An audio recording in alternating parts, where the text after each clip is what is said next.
President of the Russian Federation, His Excellencies, Head of States, Excellencies, on behalf of the Prime Minister of Malaysia, Anwar Ibrahim, allow me to express our appreciation to His Excellency President Putin for inviting Malaysia to participate into this forum. This marks Malaysia's first ever presence in BRICS Summit. Situated in the center of Southeast Asia, Malaysia's historically strategic positioning is a metaphor for our ambitions. To be a linchpin between East and West, but also North and the Global South. One that is driven by the tenets of clarity, commerce, and cooperation. Excellencies, today, these tenets are at odds with the changing global landscape. We see a world that is retreating inwards, a world that is ravaged by humanitarian crisis and climate change.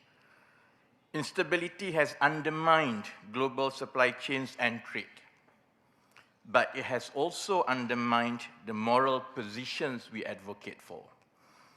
The pinnacle of this is in Gaza. 383 days on, Israel has committed what can only be described as war crimes.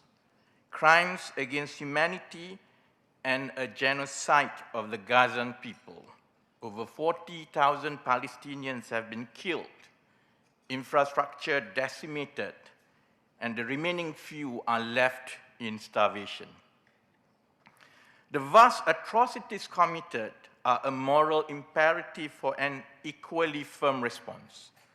Malaysia strongly calls for an immediate and permanent ceasefire and to allow unrestricted humanitarian access to Gaza. We will continue to stand with the Palestinian people shoulder to shoulder until they are given the right to self-determination of a sovereign Palestinian state.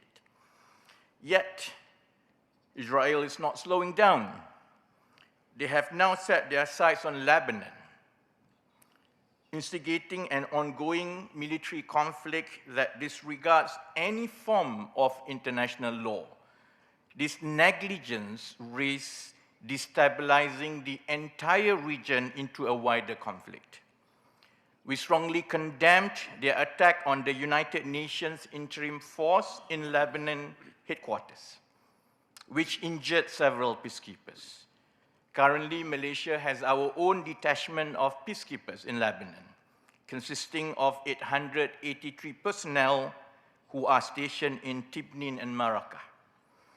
There must be adequate reform of the United Nations Security Council to ensure Israel stops putting lives at risk. Excellencies, Gaza has opened long overdue debates on other fronts.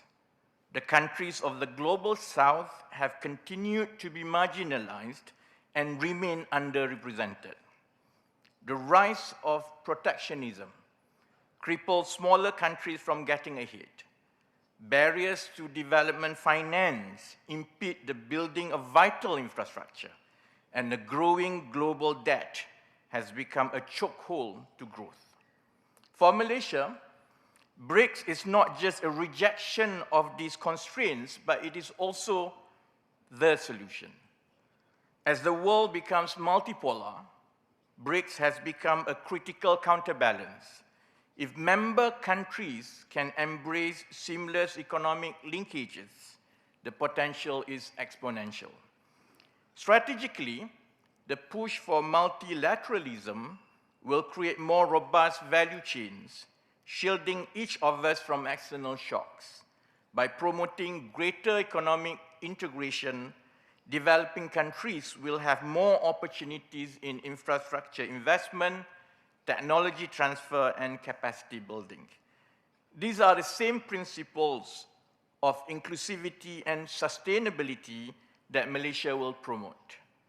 As we take the chairmanship of ASEAN in 2025, we see tremendous synergies between ASEAN and BRICS. We want to showcase our regional leadership in semiconductors, energy transition, and Islamic finance. Indeed, Malaysia's application to BRICS is centered on building economic partnerships, strengthening trade ties, and expanding our growth potentials. Excellencies, whether it is ASEAN or BRICS, there is a commonality in our worldview that as some parts of the world turn inwards, we remain steadfast and we will continue to engage openly. That as ASEAN chair, we are crafting a new position for Malaysia to play in, one that is rooted in economic diplomacy, where our centrality and neutrality bridges ASEAN and BRICS, and where we become a focal point for countries that want to push back against the global trend. Thank you very much.